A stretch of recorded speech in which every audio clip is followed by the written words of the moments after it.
pagi. Salam olahraga.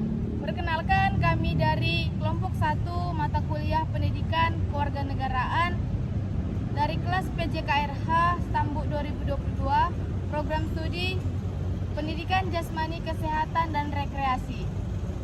Pada saat ini, kelompok kami akan membawakan video dengan tema dinamika historial konstitusional, kultur, sosial politik, dan kontemporer penegakan hukum yang berkeadilan dengan studi kasus penegakan hukum terhadap eksploitasi anak. Perkenalkan, nama saya Albert Junior Lingga, NIM 62233111036. Perkenalkan, nama saya Sri Ulina Barus dengan NIM 62233111006. Perkenalkan, nama saya Mei Sintia Rani dengan NIM 62233111022. Saudara Dinas Sosial Kota Medan menggerebek sebuah panti asuhan ilegal yang diduga melakukan eksploitasi anak melalui media sosial TikTok. Pemirsa, belasan orang yang berprofesi sebagai badut jalanan diamankan petugas unit PPA Polrestabes Palembang, Sumatera Selatan. Badut jalanan kian menjamur, tidak hanya mengganggu ketertiban, namun juga ditemukan dugaan unsur eksploitasi anak karena mempekerjakan anak di bawah umur.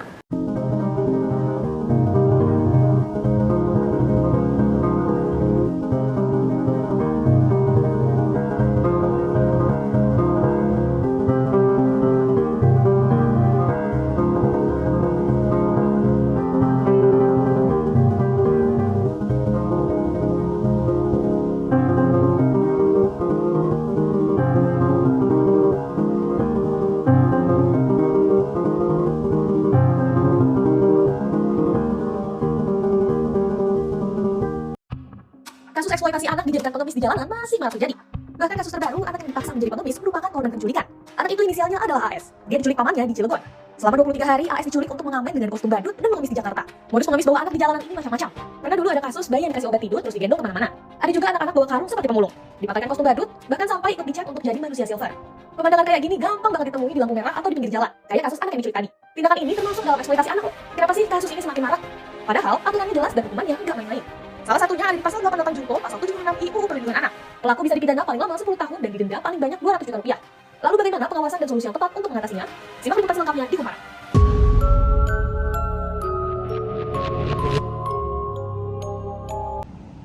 Seperti yang kita tahu, anak merupakan individu muda yang belum berusia 18 tahun.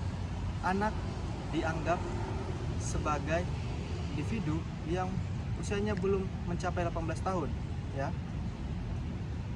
Anak juga merupakan bagian yang penting di dalam masyarakat, di dalam keluarga. Karena anak ini yang merupakan bagian penerus dari bangsa ini, bangsa kita nanti. Di dalam Undang-Undang Perlindungan Anak di Indonesia, anak-anak memiliki hak untuk perlindungan, untuk mendapatkan pendidikan, kesehatan, dan kehidupan yang layak. Selain itu, anak juga berperan dalam perkembangan sosial dan ekonomi di sebuah negara. Ya, anak membutuhkan dukungan dan bimbingan yang tepat agar tumbuh dan berkembang menjadi generasi yang berkualitas. Ya, anak bukan hanya sebagai individu secara biologis, tetapi juga merupakan individu yang memiliki hak-hak untuk dilindungi. Selanjutnya, apa itu eksploitasi? Eksploitasi sendiri berasal dari bahasa Inggris yaitu exploitation, di mana kata ini berarti adalah memanfaatkan seseorang atau sesuatu dengan cara sewenang-wenang atau berlebihan tanpa memikirkan dampak dari sesuatu yang dilakukan. Selanjutnya, apa itu eksploitasi anak? Eksploitasi anak adalah kegiatan yang dilakukan oleh orang tua, keluarga, ataupun masyarakat dengan cara memperdayakan atau mempergunakan anak secara berlebihan tanpa tanggung jawab dan tanpa memikirkan risiko dari perbuatannya tersebut. Tindakan-tindakan ini akan banyak melukai atau memberikan dampak yang negatif terhadap pertumbuhan dan perkembangan anak-anak. Banyak sekali kita lihat di berbagai tempat anak-anak yang dieksploitasi melakukan hal-hal yang tidak seharusnya mereka lakukan. Di sekitar kita sangat sering terjadi, contohnya anak-anak yang orang tua yang memanfaatkan anak-anaknya untuk menjadi pengemis ataupun menjadi pemulung supaya menimbulkan rasa iba dan rasa kasihan terhadap orang lain. Yang kedua, memanfaatkan anak-anak untuk menjadi pengamen di pinggir jalan ataupun menjadi manusia silver. Yang ketiga, memanfaatkan anak-anak menjadi penjual koran ataupun penjual minuman dan makanan di lampu-lampu merah. Yang keempat, memaksa anak-anak yang masih berusia di bawah umur untuk menjadi seorang PSK atau pekerja seks bebas. Yang keempat, memanfaatkan anak-anak untuk melakukan hal-hal demi keuntungan pribadi, mencangkut ekonomi, sosial, dan lain-lainnya. Di daerah kampus Unimed Negeri Medan, di daerah Willy Iskandar, kita bisa menemukan banyak sekali kegiatan kejahatan eksploitasi anak yang dilakukan seorang tua seperti terhadap anak-anak. Contohnya kita bisa menemukan di daerah MTC dan di lampu merah yang berada di Simpang Aksara dan di berbagai rumah makan di Jalan Willy Iskandar. Banyak sekali anak-anak yang menjadi korban eksploitasi anak. Mereka disuruh orang tuanya untuk meminta-minta di depan swalayan dan rumah makan. Menurut hasil yang kami dapat bahwa mereka tidak bisa diberikan makan ketika mereka tidak memenuhi target mencapai mereka. Dalam suatu hari mereka akan terus disuruh meminta-minta sampai target mereka telah terpenuhi. Mendapat informasi bahwa sehari mereka bisa mengumpulkan sebanyak 100 sampai 200 setiap anaknya. Di dalam Undang-Undang Nomor 23 Tahun 2022 tentang Perlindungan Anak, ada 3 bentuk kegiatan eksploitasi terhadap anak. Yang pertama adalah eksploitasi fisik, yang dimana penyalahgunaan tenaga anak untuk mereka melakukan pekerjaan yang bukan seharusnya mereka kerjakan. Yang kedua adalah eksploitasi sosial. Anak menjadi terlambat dan mengalami gangguan emosional. Yang ketiga adalah eksploitasi seksual. Anak menjadi paham yang seharusnya tidak diketahui. Dia menjadi korban pornografi dan dia digunakan sebagai bisnis untuk prostitusi. Padahal setiap anak tanpa terkecuali memiliki hak yang tertuang di dalam Konvensi Anak PBB pada tanggal 20 November 1989. Hak tersebut kemudian disahkan di negara Indonesia di dalam Undang-Undang dalam Putusan Presiden Nomor 36 Tahun 1990, yang dimana hak-hak anak yang perlu diketahui oleh orang tua. Yang pertama adalah hak untuk mendapatkan identitas. Yang kedua, hak untuk mendapatkan pendidikan. Yang ketiga, hak untuk bermain. Yang keempat, hak untuk mendapatkan perlindungan. Yang kelima, hak untuk rekreasi. Keenam, hak untuk mendapatkan makanan. Ketujuh, hak untuk mendapatkan status kebangsaan. Dan ke-8, hak untuk mendapatkan jaminan kesehatan. Dan 9 adalah hak untuk turut berperan dalam pembangunan. Yang 10, hak untuk mendapatkan kesamaan. Namun banyak sekali anak-anak yang tidak mendapatkan hak-hak tersebut. Ya, mereka malah menjadi korban eksploitasi anak. Berikut adalah contoh anak-anak yang mendapatkan haknya di dalam lingkungannya dari orang tua mereka. Mereka dapat bermain dengan ceria, tumbuh dan berkembang di lingkungan yang sehat sesuai dengan anak-anak seusianya. Mereka mendapatkan pendidikan yang layak dan kasih sayang. Sementara di sisi lainnya kita dapat melihat anak-anak yang melakukan pekerjaan yang seharusnya mereka tidak lakukan. Mereka tidak mendapatkan hak-hak mereka di dalam kehidupan mereka, di mana seharusnya mereka dapat bermain, belajar dan mendapatkan kasih sayang dari orang tua mereka. Dari Diagram Fishbone kami menyimpulkan Penyebab terjadinya eksploitasi anak. Yang pertama yaitu faktor ekonomi keluarga yang rendah. Rata-rata anak jalanan atau anak-anak yang berkeliaran di jalan dan melakukan kegiatan yang seharusnya belum mereka lakukan berasal dari keluarga dengan standar ekonomi yang rendah. Mereka terpaksa melakukan pekerjaan atau kegiatan tersebut untuk memenuhi kebutuhan perut atau makanan serta kebutuhan pakaian yang dipakai. Yang kedua adalah faktor lingkungan dan komunitas anak. Anak-anak yang melakukan atau terkena eksploitasi anak biasanya berada dalam lingkungan yang kurang baik, lingkungan yang buruk dalam proses perkembangan, sehingga mereka ikut ikut-ikutan atau melakukan sesuatu yang sering terjadi atau biasa terjadi dalam lingkungan mereka. Yang ketiga adalah faktor pendidikan orang tua yang rendah.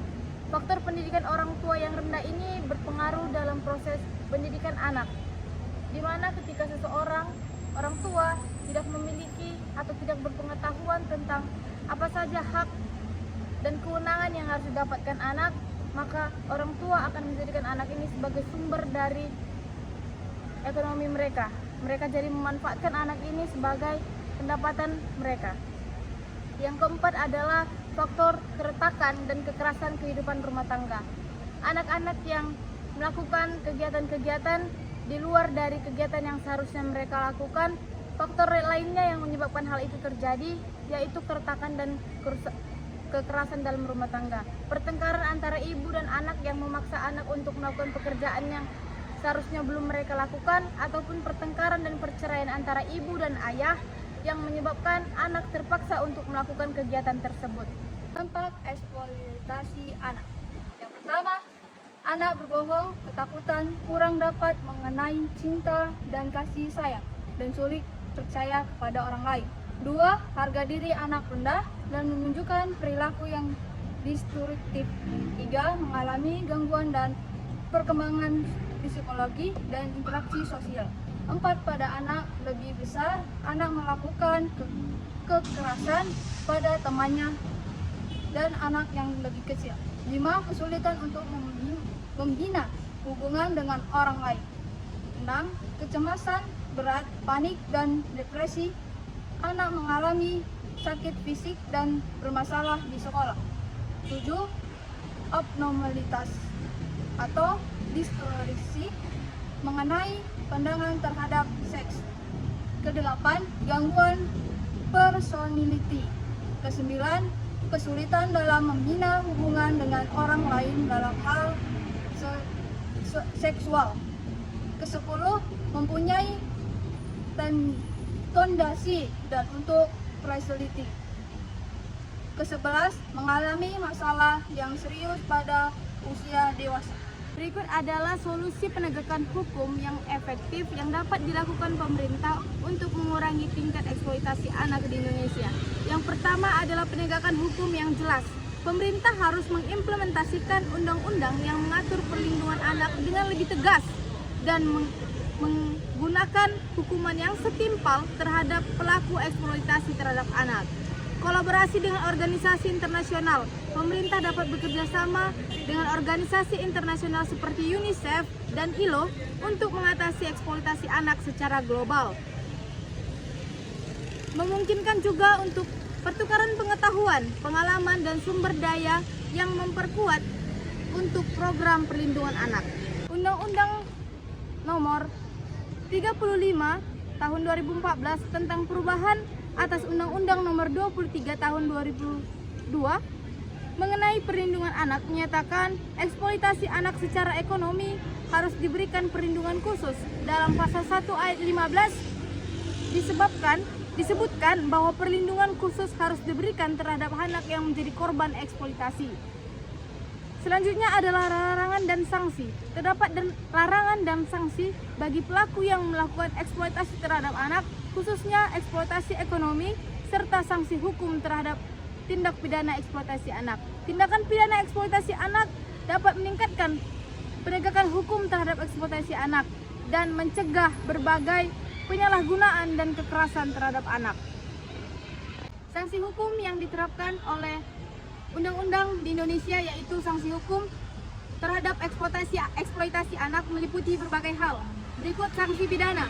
Menurut Undang-Undang Nomor 35 Tahun 2014 tentang perlindungan anak, pelaku eksploitasi anak dapat dipidana dengan pidana penjara paling lama 10 tahun dan atau denda paling banyak 200 juta rupiah. Pasal 76 ayat 1 Undang-Undang Perlindungan Anak melarang setiap orang melakukan eksploitasi secara ekonomi ataupun secara seksual terhadap anak, dan pelanggaran ini dapat dipidana penjara paling lama 10 tahun dan atau denda paling banyak 200 juta rupiah. Sanksi administratif. Pihak berwenang dapat menegakkan sanksi administratif terhadap pengelola panti asuhan yang terbukti melakukan eksploitasi anak, seperti sanksi administratif terhadap terhadap pengelola panti asuhan yang terbukti melakukan eksploitasi terhadap anak. Sanksi administratif tersebut dapat digunakan sebagai ganti rugi atau restitusi. Pembelakuan sanksi pidana berupa ganti rugi dapat memberikan perlindungan bagi anak yang menjadi korban eksploitasi. Dengan demikian, hak-hak korban lebih seimbang dengan hak-hak kepentingan pelaku. Secara kesimpulan, sanksi hukum yang diterapkan Indonesia terhadap pelaku eksploitasi anak meliputi sanksi pidana, sanksi administrasi, dan sanksi ganti rugi atau restitusi. Sekian video kami dari kelompok 1 mengenai penegakan hukum terhadap eksploitasi anak di Indonesia. Saya Sri Wina Barus, saya Mesin Jayarani, Saya Albertina Renjang. kami pamit undur diri. Terima kasih. Salam olahraga.